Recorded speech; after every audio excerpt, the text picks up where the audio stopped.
It's massive.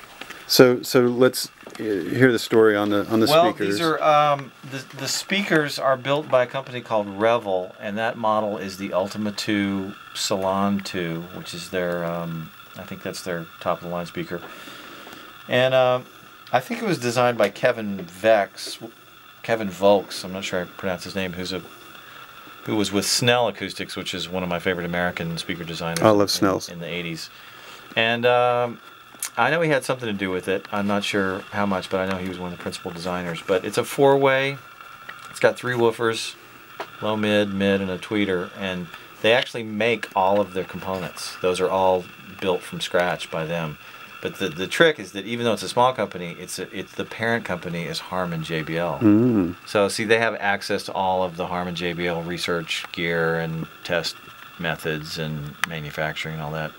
So it's like a boutique company that has bigger, resources from a bigger thing.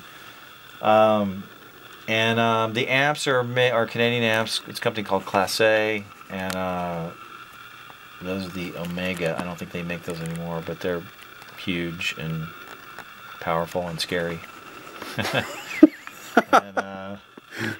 and they sound great. This room sounds fantastic. And the room was again designed by who? The room was designed by, I think it was Fran Manzella, who's a New York-based acoustic designer. I think he's done all the Sterling rooms.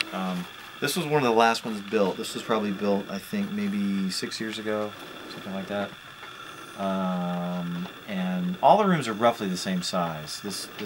This room and the room next door, Chris Athens' room, are both exactly the same size. And the other 6 of the big rooms, I think, are only slightly larger, maybe 1 more foot wider or something like that. But, and of course, it's night, but you get a nice view of the city. Nice view out here of the craziness of New York City. They kept there's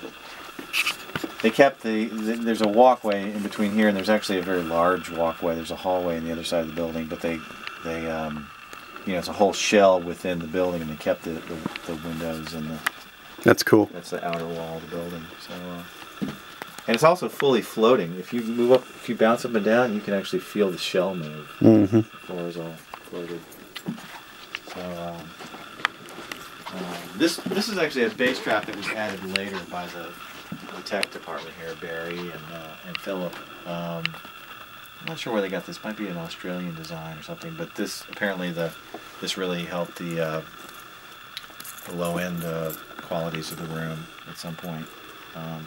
We can talk about this. This ATR is great. It sounds amazing. It's got the Dave Hill design tube electronics, which is really cool. I don't know what tubes he's got in there, but it sounds amazing. And then you can also use the stock. They're called good tubes. Yeah, right. Yeah. I don't think it's anything exotic, but it's just well designed and built. And then there's 2 playback heads. One is optimized for the tube network, and one is optimized for the original solid state. So it basically is like a stock head or maybe a flux magnetics head, and then the one that has a different inductance for the tube thing. So yeah, it's all tweaked. It sounds really great. I'm lucky enough to get tape from time to time, which is always a real treat. Always sounds really good.